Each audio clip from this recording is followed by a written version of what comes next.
औज़ुबिल्लाहि बिस्मिल्लाहिर्रहमानिर्रहीम। हमारा आज का जो लेक्चर है वो है renewable sources and non renewable source of energy.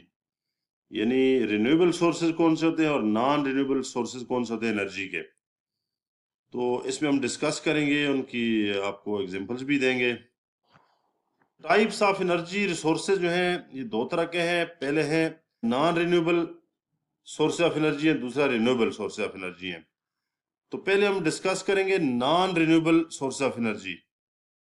पहले non renewable source of energy हैं, तो ये वो सोर्स ऑफ एनर्जी हैं कि जिनको एक दफा जब हम यूज करते हैं तो दोबारा यूज के वो काबिल नहीं रहते।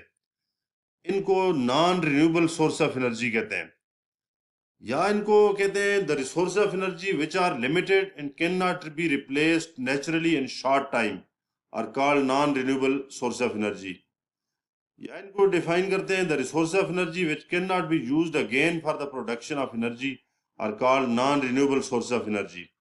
इसकी मिसालें हैं मसलन कोल है, ऑयल है, पेट्रोलियम है, नेचुरल गैस है, न्यूक्लियर फ्यूल है। ये है non renewable resource of energy है। अब इसकी एक मिसाल है, मसलन कोल है। कोल को जब हम एक दफा यूज करते हैं, उससे एनर्जी लेते हैं, तो वो कोल दोबारा यूज के काबिल नहीं रहता। दोबारा जब अगर हमें एनर्जी लेनी है कोल से, तो नया कोल हमने यूज करना होगा। तो गो के कोल जो है ये non renewable source of energy है। अब इसी तरह ऑयल है, इसको जब हम यूज करते हैं तो दोबारा यूज नहीं कर सकते, नया ऑयल यूज करना पड़ेगा। तो ये सारे coal, oil, petroleum, natural gas, nuclear fuel, ये सारे non renewable source of energy हैं। और दुनिया में 89% एनर्जी जो हम यूज करते हैं ये नॉन रिन्यूएबल सोर्सेज से हम लेते हैं। तो ये सारी आपके सामने 5 किस्म के non renewable source of energy दिए हुए हैं। इसके बाद दूसरी एग्जांपल जो है रिन्यूएबल सोर्स ऑफ एनर्जी है। रिन्यूएबल सोर्सेज कौन से होते हैं? रिन्यूएबल सोर्सेज वो होते हैं जिनसे हम बार बार एनर्जी लेते हैं, उनको हम कहते हैं रिन्यूएबल सोर्स ऑफ एनर्जी। या इनको डिफाइन कर देंगे resources of energy which can be replaced rapidly by natural processes are called renewable source of energy.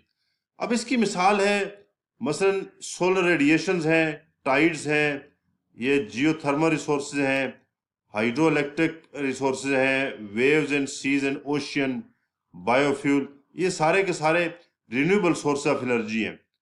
और ये रिन्यूएबल सोर्सेज जो हैं ये एनर्जी लेते हैं नेचुरल प्रोसेसेस से। नेचुरल प्रोसेस से एनर्जी आती है।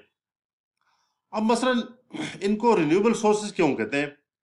तो मसलन इसकी मिसाल लेते हैं सोलर रेडिएशन।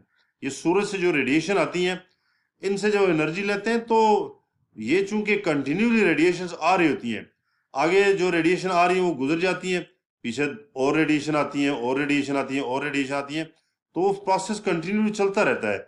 इसलिए इनको रिन्यूएबल सोर्स ऑफ एनर्जी कहते हैं। इनसे बार बार हम एनर्जी लेते हैं। इस तरह मसलन हाइड्रो इलेक्ट्रिकल रिसोर्सेज हैं। अब पानी से जब बिजली लेते हैं तो पानी जो गिर जाता है, पीछे और पानी आ जाता है, और बार बार पानी आता रहता है, तो एनर्जी हम लेते रहते हैं। इसलिए इनको रिन्यूएबल सोर्स ऑफ एनर्जी कहते हैं। तो हमने 2 किस्म के सोर्सेज डिस्कस किए हैं, नॉन रिन्यूएबल और रिन्यूएबल सोर्सेज।